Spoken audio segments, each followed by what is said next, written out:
Hey guys, it's Danny. Today is a fine day for a repot, and I do believe the time has come to address my Tolulus, aka the Tolumnias. As you can see, things are starting to just fall out of their pot, and this is something that will happen to orchids. They will produce so many roots that the actual medium itself will just start to crawl out of the pot, piece by piece, until one day you'll discover you have mostly roots in your pot and you're just gonna wonder whatever happened to the medium. I swear, I potted this in bark. Well, the medium has gone. And looking at this, I was actually sitting here looking ahead in the window thinking of topics to film, and I just saw this. I was like seeing how the medium practically is raised above the rim of the pot, and I thought, well, must I drag it anymore? No, 'tis time to fix the Tolumnias, or some of the Tolumnias. It has been a while. It has been 3 years. This one has been potted in 2022, June of 2022. 'Tis time, and these pots have served me very well, but as you can see, they're actually pretty tiny pots. They are self-watering pots, and in my environment they work well with orchids, particularly with tiny Tolumnias, which are pretty thirsty in my environment. But you can see they are really tiny pots, and the fact that this orchid was doing okay for 3 years here, that's an achievement. But it is time for a bigger pot since the orchid herself is bigger at this point. This is the Gyrophila Sahara, which, if you're older on my channel, you know, creates pretty big flower spikes and flowers, and it herself is not a very tiny leaved Tolumnia. So I have here an array of potential pots we can use. I personally don't really care if the pots are transparent or they have ventilation holes or they don't, or you know, they're these nursery pots or it's a self-watering pot. I know how to deal with all of these things. I do have a preference for transparent pots sometimes because I can definitely film the roots and show you the roots, which is always helpful, but as a grower, I don't really need transparent pots with my orchids anymore. I kind of know how to read them, and this is a stage you will get to at some point as well. We'll see which of these pots is going to fit better my Tolumnia. That's a nice thing that I do like to do on my channel. I don't necessarily like to work with one type of pot, or, well, the potting mix I'm kind of restricted to, but I like to diversify a little bit the options, just to show you that all options are good if and only if you know how to work with them. Righty, so let's get this orchid out of its pot. So I removed the tag. Obviously on this pot we cannot press too much, but we will try. The next thing that I will do is try to grab the orchid something like this from the base. Oh, I don't have to do much, and hey presto, I had to, sorry. Ta-da, it is out. Yeah, as we can see, there are quite a lot of roots here. So I grew this orchid in sphagnum moss. As you can see, this is practically a plug, and I had a top layer of bark to prevent algae. Because these pots are translucent-y kinda, we can see we do have a little bit of algae on the medium, on the sphagnum moss, but it is not enough to create issues, and I don't believe it's cyanobacteria, which is the worst. It's not an algae actually. So let's remove the wick, which I will reuse. I actually think I want to acquire some Drosera, some carnivorous plants, and grow them in these self-watering pots. I think they will do great because these types of plants don't like to dry out, and I do seem to have quite a bit of a fungus gnat situation, which they're seasonal for me, but since I have them, I think some Droseras will be more than happy to hunt some of these fungus gnats. So I was considering finding some Droseras. I was also considering some tiny succulents, you know, just dotted around the orchids. What do you think? What would you like to see on my channel more? Not as a focus, obviously, but as a companion plant. Because these pots are just the cutest, and I do want to use them, but I don't have very tiny orchids at this moment. I mean, my Tolumnias are, like, vast majority of them, not tiny anymore. So I cannot really reuse these. And by the way, I also would not reuse these if I divided my Tolumnias, you might say, well, you can make them tiny again by division. Well, no. The issue is when you buy Tolumnias, typically you will find them as let's say seedlings. They grow very fast. You will find them as very young orchids, and their whole stature is much tinier than this. And the vigorousness, again, is not as intense. Don't know if that's the worst word to use, but they're not as vigorous as they are when they're mature. When they're mature, they're different beasts. So when you purchase Tolumnia, something like this can work, as you can see, for up to 3 years, maybe even more, maybe less. But at some point, you cannot reuse it. It's like mini Phalaenopsis. You buy them when they're young and tiny, but then they grow up and they will never become tiny again. So you cannot reuse those tiny little pots. Same with Tolumnias. Not to the same size, obviously, but you cannot really reuse these pots way too much, unless, you know, I decide to remove like 2 of these fans. They might fit at least for a year, but I don't want to do that. I want to make a nice clump of a Tolulu. Alrighty, so I'm just going to remove as much of this sphagnum moss as possible. Would help to have one of those aquarium tweezers, but I'm too lazy to go downstairs. So I'm just gonna do the best that I can. And then I'm gonna check the roots. I have some roots here in the middle that are old and they are dead. So I'm gonna remove those. Before the main part, yeah, I think I could remove the sphagnum moss pretty decently. Now, if you are wondering if you can actually divide Tolumnias, yes, you absolutely can. These are sympodial orchids, not monopodials, even though they produce fans and you'd be inclined to think, oh, they're kind of like vandas. No, actually, they're more like oncidiums.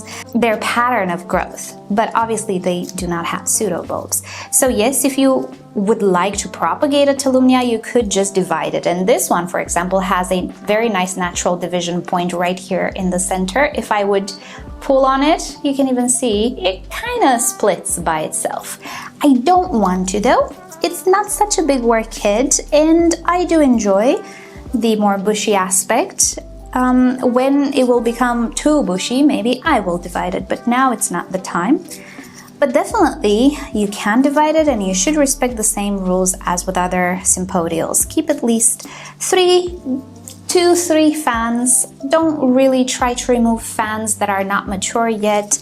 Back fans, let's call them like that, don't seem to want to grow very fast new growth, and especially with Tolumnias, if you set a Tolumnia back, you're looking at a few years of waiting, not even joking. Tiny, strong plant, if it's set back, do not expect anything for 3 years. I'm not joking. They're horrible when they are set back. I'm actually trying to remove the dead roots with my fingers because I'm a little... Actually, I have the alcohol right here. I was about to say I'm a little too lazy to go find the alcohol and sanitize my pruners, but the alcohol is right here. And the pruners are right here as well. How about that? How things flow sometimes. Right, so I'm just gonna go right here in the center where the older growth was, and I'm gonna cut away some of the dead roots that I see. It's always a good idea to sanitize the pair of pruners, even if you're going only for the dead roots. You never know how you're gonna cut some live ones, so we don't want to pass on pathogens. Whatever's left here looks good. I find that Tolumnias are not very bad with their roots. They can hang on to their roots. Some of them will probably die, some of the older ones, so that's why I'm trying to remove as many of the old ones as possible. But they're definitely, this was a good root, what to do. They're definitely not as sensitive as Cattleyas. I don't know if there's another orchid that can compete with Cattleyas when it comes to sensitive roots. Maybe Oncidiums can have some sensitive roots. Yeah, I would say Oncidiums. These guys know. At this point, you know what? I'm gonna remove this one. This is a very old growth and it was kind of detaching already. This one, it's so old, I don't expect it's gonna produce any growth.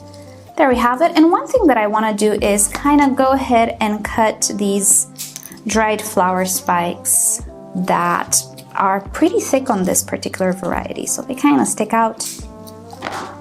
Yeah, there we are. Looks good. Righty then. So, can you imagine trying to put this one back? Doesn't even fit. Let's see. No, too tight. I want to get 2-3 years of growth from this pot. I'm cutting it close. I'm gonna overpot because that's what I like to do. Oh.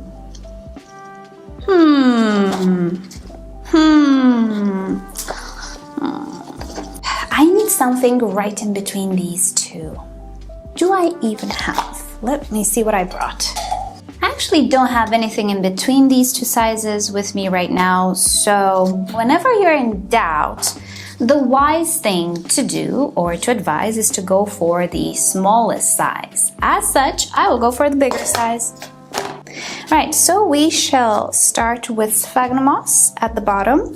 And because this has made like a sort of a basket of roots, I will also put a little bit of sphagnum moss here right in the middle of the roots, because if I just pot it like this, I'm going to have a major, potentially a major air pocket right here in the middle, and that's not okay in my environment. And for those of you who might be new to my channel, I do want to mention that I have a very, very, very warm environment, dry environment. So for me, bigger pots and sphagnum moss, more water retentive media are much more useful than very non-water retentive media. So basically, honestly, I achieve the same conditions, let's say, as somebody living in a different environment which only uses, let's say, bark. For me, sphagnum moss is the cheat code. And I do use it quite a lot. Also about the pots, oversized, quote unquote, oversized, it's all very subjective here. But what some people would consider oversized pots do favor my environment quite a lot, and I do know how to work with them and how to maintain a good air and moisture ratio in the pot, even if they don't have ventilation, even if I use sphagnum moss and all of that. I do have a lot of experience with my environment.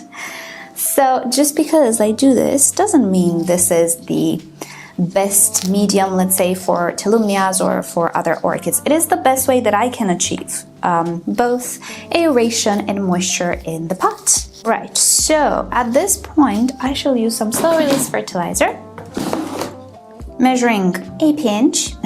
If you have bigger fingers, you will have a bigger pinch, and that's fine. Oh no. My lavalier fell. Okay, you sit here. Right, so the second to last layer will be a little bit more sphagnum moss, and also the last layer will again be bark. So the sphagnum moss below is safe. Righty then, and we're done. All I need to do is go water a little bit this orchid. I have actually started to water them initially here at the sink with the softened water. It is not a good idea long term because I use actual table salt. It's what it is to soften the water. But once in a blue moon, it's absolutely fine. Oh, I found another date right here below. So this orchid was not sitting in this pot for 3 years, but for 2. I actually put this orchid in this pot in 2023.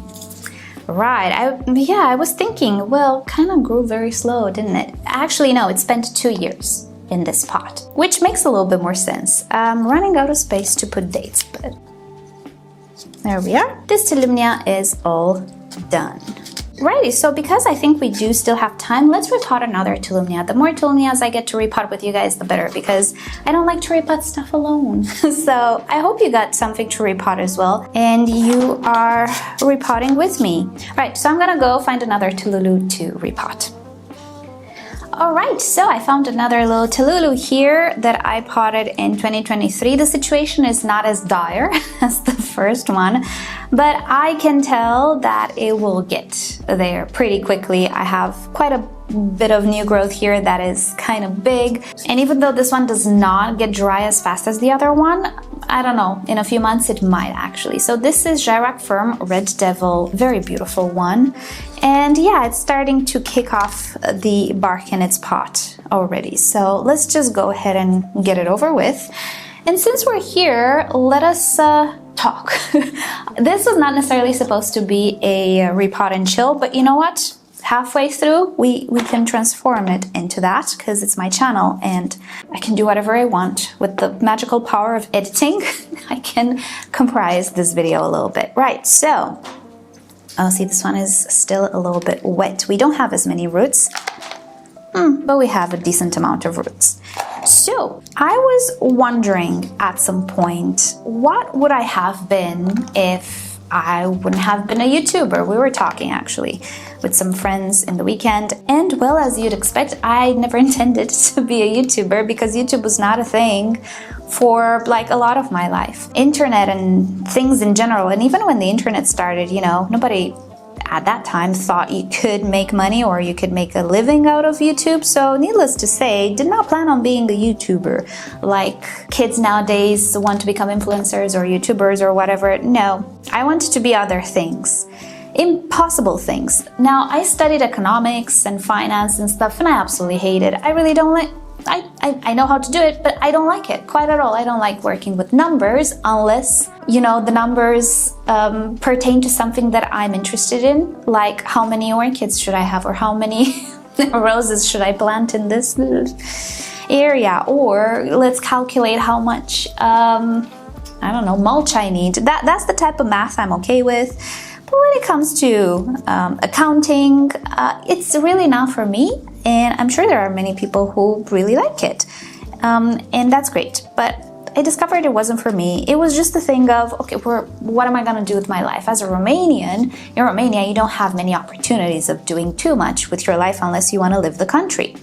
And I never intended to leave the country until I met my current husband, so you know, I always wanted to do other things, but I settled with economics because, you know, that's a normal thing to settle for, I guess, in Romania. I was never good at like more specific stuff like medicine and stuff. Not for me. I'm not cut out for it. Engineering, again. No matter how much some people that I know wanted me to be an engineer, no, that's not for me either. I always wanted to be either a biologist, but again, what are you gonna do with biology in Romania? I don't know, you go into agriculture, not necessarily the type of biology I was thinking about, maybe marine biology, but no, what are you gonna do with that in Romania? Nothing, so be realistic, Danny. And also, this will be a little bit more of a, like, what did I dream of being? And sometimes I still like to live a different scenario in my head. When I was a kid, I really wanted to be an actress, I don't know, however you want to call it. I really wanted to. I love performing a lot. I don't know if I'm good at it, but I do love performing. And I don't know if I'm talented, but I can actually get over my introvertness, let's say, and my hesitation when it comes to putting myself out there. I can get over it if I'm performing a role. And I dreamed at some point that I will be an actor. That dream fizzled out because, again, reality kicked in. But yeah, I wish I was an actor at some point. And you know, it's still nice to think about it, and it's still nice to imagine in my head all sorts of stories and all sorts acting out roles and stuff. I do actually have some other artistic inclinations, let's say. Nothing drawing or anything having to do with my hands. I did discover this not pretty early. In my 20s, I discovered I'm not talented when it comes to crafting, drawing. I am continuously trying to learn, but I'm never gonna be good at it. But I do have some talents when it comes to my voice. And it not speaking necessarily, but I think, and it has been told to me in the comments section in a very not so pleasant way, that I have a sort of a singy song type of voice. Well, yes, I do sing. I used to be a singer, actually. I used to sing. I was never a famous singer or anything, but I did used to sing a lot, and I do still sing in my car. And I was self-taught. I didn't have the privilege and opportunity to afford music lessons. I tried something, but I'm not gonna go into the details of things. If you don't have money, or 20 years ago, if you didn't have money in Romania, you weren't gonna go far, let's put it like that. Some of you might relate. So I never went far with studying music or anything, or acting or anything, but I was, you know, in school and stuff, I was involved at some point with some extra school activities that involved these types of arts and stuff. And that was the time where I was considering or dreaming that one day, you know, I'm gonna use this one. Yep, this is a good fit. One day, you know, I'm gonna catch a break. I'm gonna have my break. But I never wanted to be like an actor in Romanian, which is the fun part and the very weird part. I always considered or dreamt of myself of being an actor that would speak in English. I don't know why. So I didn't want to play in like the Romanian sitcoms of the era of the 2000s and 2010s and stuff. If you know what I'm talking about, if you're Romanian, you know what I'm talking about. I'm not gonna play on Acasă TV. No, not that type. Or the sitcoms and stuff that we used to have. It wasn't my jam. But I was thinking like always fantasy type of roles, or like Lord of the Rings stuff, or like sci-fi stuff. And I was like at some point, you know, allowing myself to dream a little bit about this, especially when I was involved in my like how should I say, it's hard to like translate into English how it would be, but like let's say extra not cultural, artistic activities, right? So needless to say, it didn't actually lead anywhere. I also did dances. I also did like singing, dancing, acting, all of these things. I do have a sort of a soft spot for, again, I don't know if I'm good at it. I can dance, I can sing, but I don't know like if good enough. But anyway, I did have a sort of a bit of a skill, more than drawing was ever a skill for me. So at some point I was, you know, considering in like seriously, but it didn't take too long to realize that reality was not on my side. Because, you know, being an artist and being a performer in any type of situation is more than being talented. It's also, you know, your mental strength. It's also the way you look, which I've never hid behind any fingers and saying, doesn't matter how you look. It does matter how you look. I'm sorry. In these types of businesses, it matters how you look. It matters how, I don't know. Anyway, so because I wasn't the full package, or I didn't think I was, kind of gave up on all of these things. But if you've ever wondered if I wasn't a YouTuber, what would I have been? Well, I would have been an accountant at a firm, and I would have probably hated my life a little bit because, you know, really it's not for me, but it is what I had to do.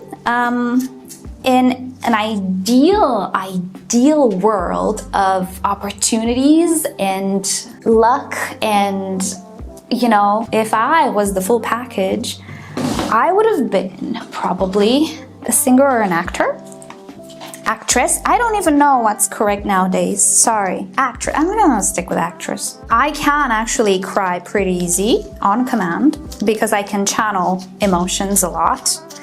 I can empathize a lot. I can envision, like sometimes when I used to write songs, I didn't necessarily write them out of my own experience, which sometimes was boring. I didn't have anything interesting going on in my life other than, I love this guy, I broke up with this guy, he's an oops, sorry. Fun thing about me you didn't know, I have a very colorful language off camera. I cannot talk like that on camera, and it isn't necessary. I don't talk like bad in public with strangers, but like in my circle of friends, oh boy, I do love me very colorful language. Anyway, so what was I saying? So yeah, that was kind of the extent that I kind of wanted to talk about in my music. I wasn't gonna talk about childhood drama and stuff because no, never liked to talk about that and complain about that. But, you know, love songs, heartbreak, that was the extent of like my ideas based on my experience. So what I used to do was I played roles. So I was imagining a certain situation, or that I was a certain person. What would I feel? How would the story go? And I would like write the lyrics and the music and everything based on the perspective of a character, not my own life. And I really loved doing that. So yeah, in an ideal world, if I would get to choose what I wanted to be, I would be both an actress and a singer or a songwriter. That would be ideal.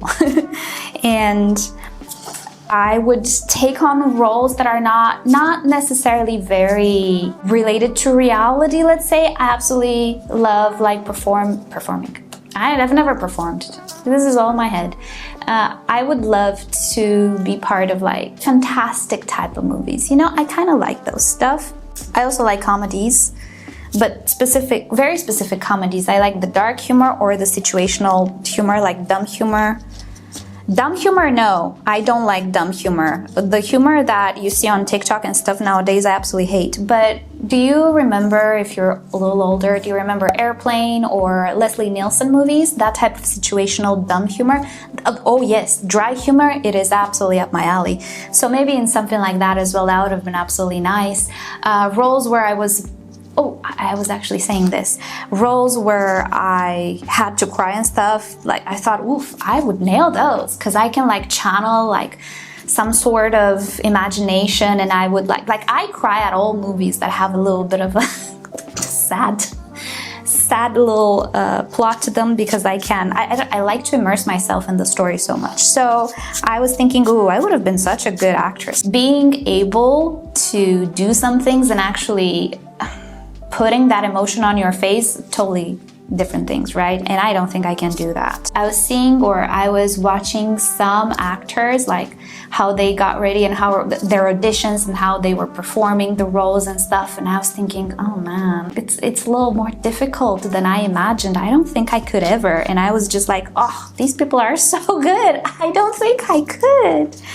I don't know. I would have, yeah, loved to be a performer, but I don't think I have it. So let's put a date here. I think the way my life turned out is the way it should have been, because I can perform a little bit, right? I have my own YouTube show and I can talk about stuff and I can act certain ways, right? Which are not necessarily how I usually act, because you know, it is how I act when I'm in public, I guess, but it's not necessarily how I act when I'm in my group of friends. So I can like model a little bit of a character for myself, not very far from reality, but it is a bit of an acting job, I guess. And I do get to talk a lot, which is again something I do like. So yeah, in the end, even though, you know, my childhood dreams never came true, I'm very happy with how things are. Do I sometimes, before I fall asleep, imagine a story where I'm cast in what movie? Star Wars, maybe? The Lord of the Rings. Oh my, yeah, I would have loved the role of Arwen. Yeah, I still do. Harry Potter role, yeah, when I was a kid and I was reading the books, I would have loved to have a role there and like experience the magic and the sets and everything. Heck yeah, I do still imagine that sometimes before I go to sleep, and sometimes that's enough. But I am very happy with what I get to do, which is great. But in another life, I like to think that if there are parallel universes, in another universe, I just know for a fact that I'm a performer of sorts, or a movie writer, or a music writer, or something of the sort. Somebody who makes stories or who interprets the stories in a way or another. I am that person in a different universe. And that's a nice thought to have. Anyway, so let me know in a comment below, what did you dream of being when you were a child, and did you get to do your dream? Are any of you actually performers, singers, actors, you know, even painters maybe? Something that I love, but I know I will never be. Let me know. It's fun to hear from you on these things, and thank you so much for watching. Hope you've enjoyed this Repot and Chill session. I shall go ahead and repot more Tolumnias probably today because I have a little bit more time, but that's about how I'm gonna go with things. I'm gonna use these normal, either transparent or opaque pots, and I'm gonna use my typical medium here, which is sphagnum moss and bark. and hopefully this will last me another 2 to 3 years. Right, so with that said, thank you guys so much for hanging out with me today, and I cannot wait to read your comments. So with that said, I'll see you next time. Bye!